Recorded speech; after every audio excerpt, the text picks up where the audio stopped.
Shabbat Shalom. Good morning, YouTube.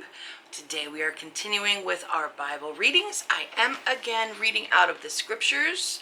Please get your own Bible and read along. I'm not a preacher, your pastor, nothing. Don't take anybody's word for this. Read your own Bible. Do your own research. We are in Genesis chapter 37.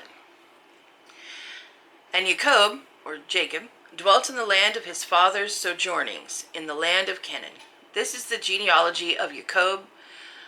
Joseph, or Joseph, being 17 years old, was feeding the flock with his brothers. And the young man was with the sons of Bilhah and the sons of Zilpah, his father's wives. And Joseph brought the evil report of them to his father. And Israel loved Joseph more than all his children, because he was the son of his old age. And he made him a long robe. But when his brothers saw that their father loved him more than all his brothers, they hated him and were not able to speak peaceably to him. And Joseph dreamed a dream and told it to his brothers. So they hated him even more. And he said to them, "Please listen to this dream which I have dreamed. See, we are binding sheaves in the midst of the field. And see, my sheaf rose up and also stood up. And see, your sheaves stood all around and bowed down to my sheaf." And his brothers said to him, "Shall you indeed reign over us? Shall you indeed rule over us?" So they hated him even more for his dreams and for his words. And he dreamed still another dream and related it to his brothers and said, "See, I have dreamed another dream. And see, the sun and the moon and the 11 stars bowed down to me." And he related it to his father and his brothers. And his father rebuked him and said to him, "What is this dream that you have dreamed? Shall we, your mother and I, and your brothers indeed come to bow down to the earth before you?" And his brothers envied him, but his father guarded the words. And his brothers went to feed their father's flock in Shechem. And Israel said to Joseph, "Are not your brothers feeding the flock in Shechem? Come, I send you to them." He said to him, "Here I am." And he said to him, "Please go and see if it is well with your brothers and well with the sheep, and bring back word to me." So he sent him out of the valley of Hebron, and he went to Shechem. And a certain man found him, and see, he was wandering in the field. And the man asked him, saying, "What do you seek?" And he said, "I am seeking my brothers. Please inform me where they are feeding their sheep." And the man said, "They have left here, for I heard them say, 'Let us go towards Dothan.'" So Joseph went after his brothers and found them in Dothan. And they saw him from a distance, and before he came near them, they plotted against him to kill him. And they said to each other, "See, this master of dreams is coming. Now then, come, and let us now kill him, and throw him into some pit, and shall say, 'Some wild beast has devoured him.' Let us then see what comes of his dreams." But Reuben heard and rescued him from their hands, and said, "Let us not strike his being." And Reuben said to them, "Shed no blood, throw him into this pit which is in the wilderness, and do not lay a hand on him, in order to rescue him out of their hands and bring him back to his father."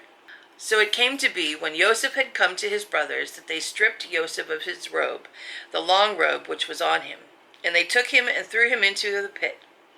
And the pit was empty, there was no water in it. And they sat down to eat a meal. And they lifted their eyes and looked and saw a company of Ishmaelites coming from Gilead with their camels, bearing spices and balm and myrrh, and going to take them down to Mitzrayim. That would be Egypt. And Yehudah said to his brothers, "What would we gain if we kill our brother and conceal his blood? Come, and let us sell him to the Ishmaelites, and let not our hand be upon him, for he is our brother, our flesh." And his brothers listened. And men, Midianite traders, passed by. So they pulled Joseph up and lifted him out of the pit, and sold him to the Ishmaelites for 20 pieces of silver. And they took Joseph to Mitzrayim. And Reuben returned to the pit, and see, Joseph was not in the pit. And he tore his garments. And he returned to his brothers and said, "The boy is gone, and I, where am I to go?" So they took Joseph's robe, slew a male goat, and dipped the robe in the blood. And sent the long robe and brought it to their father, and said, "We have found this. Please look, is it the robe of your son or not?" And he recognized it and said, "It is my son's robe. An evil beast has devoured him. Joseph is torn to pieces." And Jacob tore his garments and put sackcloth on his waist, and he mourned for his son many days. And all his sons and all his daughters arose to comfort him, but he refused to be comforted. And he said, Now let me go down into Sheol to my son in mourning. So his father wept for him. And the Midianites had sold him to Mitzrayim to Potipher, an officer of Pharaoh and captain of the guard.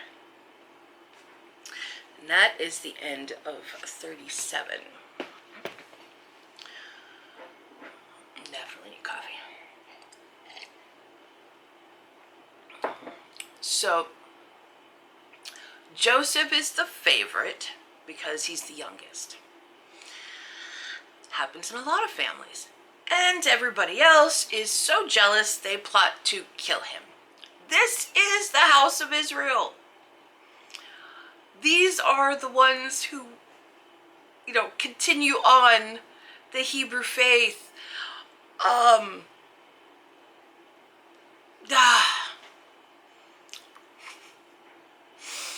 But they plot to kill him. Now, Reuben said, don't kill him. Just put him in a pit and leave him be in the wilderness, because Reuben planned to go and rescue him and take him home after the other ones left. So Reuben didn't want to kill him, but he still said, let's put him in a pit. I don't know if he was afraid of his brothers or if he just didn't want to be seen as the weak one. I don't know. But he did plan on rescuing Joseph, but still wanted to put him in a pit. So they put him in a pit, and they go off to eat a meal, and they see the Ishmaelites traveling, selling stuff. And they say, hey, let's sell him as a slave.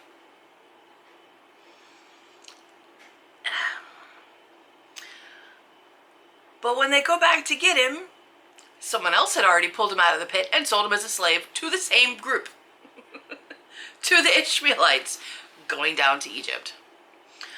Now, this may seem pretty horrible. However, as you'll see pretty soon, this all had to come to pass.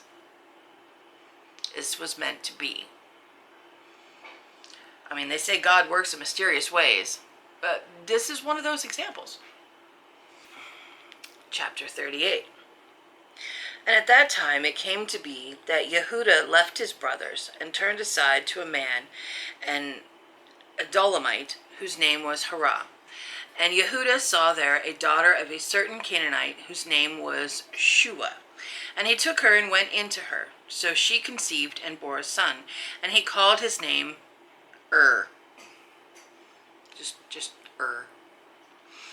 And she conceived again and bore a son, and she called his name Onan.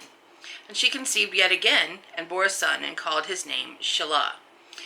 And he was at Kezib when she bore him. And Yehudah took a wife for his firstborn, and her name was Tamar. But Yehudah's firstborn, was evil in the eyes of Yahweh, and Yahweh took his life. And Yehudah said to Onan, Go into your brother's wife and marry her, and raise up an heir to your brother.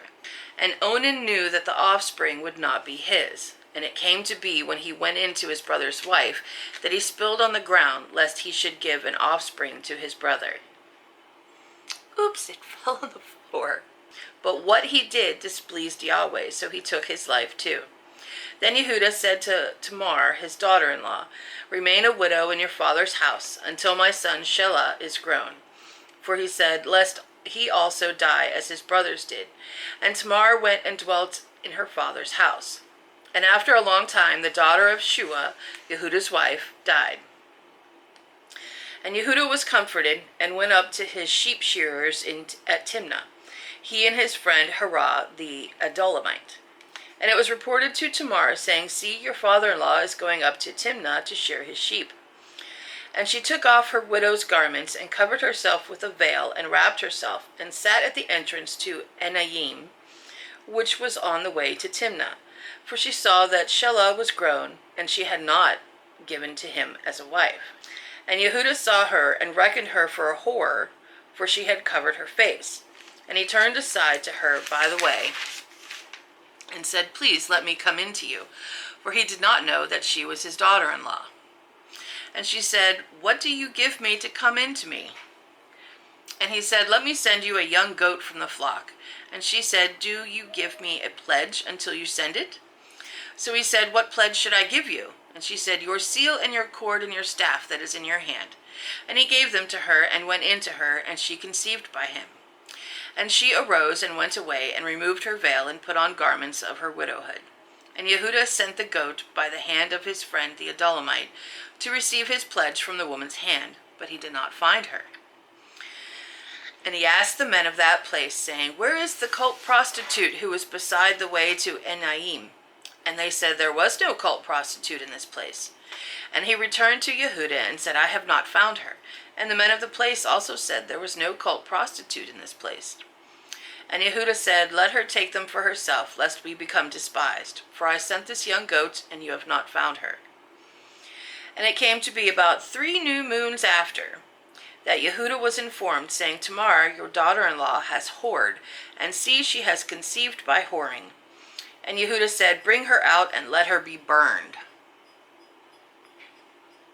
When she was brought out, she sent to her father-in-law, saying, "By the man to whom these belong, I am pregnant." And she said, "Please examine whose these are, the seal and the cord and the staff." And Yehudah examined and said, "She has been more righteous than I, because I did not give her to Shelah my son." And he never knew her again. And it came to be at the time for giving birth, that see, twins were in her womb. And it came to be when she was giving birth, that the one put out his hand, and the midwife took a scarlet thread and bound it on his hand, saying, "This one came out first." And it came to be as he drew back his hand, that see, his brother came out. And she said, "How did you break through? This breach be upon you." So his name was called Peretz. And afterward his brother came out, who had the scarlet thread on his hand. So his name was called Zerah. So we got some real Jerry Springer stuff going on here. It was tradition at the time that if 2 people got married and they didn't have any kids, but the husband died, that his brother, it would be his job to marry the woman and give her an heir. So it would be giving his brother an heir, and it would be seen as his brother's son. So the first husband, the oldest, dies. The second one didn't want to do that and spilt it on the ground. Whoopsie! So he was killed. And the third son was like, "Well, go home with your dad and wait until the third one's old enough." But when the third one was old enough, he didn't do it. It doesn't say why he didn't do it, but he didn't do it. He didn't give her to him as a wife. So she got hers, and yeah, pretended to be a whore, slept with her father-in-law, got pregnant,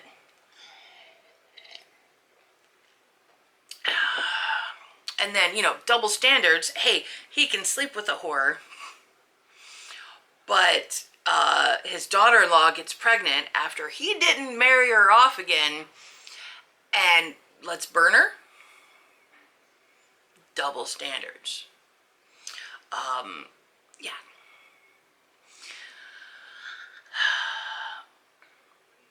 And then he realized, when she showed him the proof, that she was more righteous than he was, because he didn't follow up with what he said he would do and what he should have done. So, and he never knew her again, so he didn't go back and tap that. But she had twins. One stuck his hand out first. Nurse puts a ribbon around it. Be like, "Mark, this one was the first." Because the oldest got the better inheritance, even if they were only minutes apart. The oldest gets the inheritance. He stuck his hand out, pulls his hand back in, the other one comes out, and then that one comes out. Chapter 39. And we're back to Joseph here. And Joseph had been taken down to Mitzrayim, and Potipher, an officer of Pharaoh, captain of the guard, a Mitzrite, bought him from the Ishmaelites who had taken him down there. And it came to be that Yahweh was with Joseph, and he became a prosperous man, and was in the house of his master, the Mitzrite. And his master saw that Yahweh was with him, and that Yahweh made all he did to prosper in his hand. So Joseph found favor in his eyes, and served him, and he appointed over him his house, and gave into his hand all that he had. And it came to be from the first time that he had appointed him over his house, that all that he had, that Yahweh blessed the Mitzrite's house for Joseph's sake. And the blessing of Yahweh was on all that he had, and in the house and in the field. And he left in Joseph's hand all that he had, and he did not know what he had, except for the bread which he ate. And Joseph was handsome in form and handsome in appearance. And after these events it came to be that his master's wife lifted up her eyes to Joseph and said, "Lie with me." But he refused and said to his master's wife, "Look, my master does not know what is with me in the house, as he has given into my hand all that he has. No one is greater in this house than I, and he has not withheld whatever from me, but you, because you are his wife. And how shall I do this great evil and sin against Elohim?" And it came to be, as she spoke to Joseph day by day, that he did not listen to her, to lie with her, to be with her. And it came to be on a certain day, when Joseph went into the house to do his work, and none of the men of the house was inside, that she caught him by his garment, saying, "Lie with me." But he left his garment in her hand and fled and ran outside. And it came to be, when she saw that he had left his garment in her hand and fled outside, that she called to the men of her house and spoke to them, saying, "See, he has brought in to us a Hebrew to mock us. He came in to me to lie with me, and I cried out with a loud voice. And it came to be, when he heard that I lifted my voice and cried out, that he left his garment with me and fled and went outside.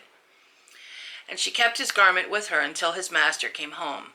And she spoke to him these same words, saying, "The Hebrew servant with whom you brought to us came in to me to mock me. So it came to me, as I lifted my voice and cried out, that he left his garment with me and fled outside." And it came to be, when his master heard the words which his wife spoke to him, saying, "Your servant did to me according to these words," that his displeasure burned. Then Joseph's master took him and put him into the prison, a place where the sovereign's prisoners were confined, and he was there in the prison. But Yahweh was with Joseph, and extended loving commitment to him, and he gave him favor in the eyes of the prison warden. And the prison warden gave into the hand of Joseph all the prisoners who were in the prison, and whatever was done there was his doing. The prison warden did not look into any point that was under Joseph's hand, because Yahweh was with him, and whatever he did, Yahweh made it prosper. So, Joseph is sold into slavery, gets bought by the captain of Pharaoh's guard, and he is so blessed and prosperous with anything that he does that Potipher puts him in charge of everything in the whole house. He's like, "All right, you run it." But Potiphar's wife, she wanted some of that too. He refused. And when she catches him alone and grabs his garment, tunic, whatever, he lets her keep holding that and runs outside.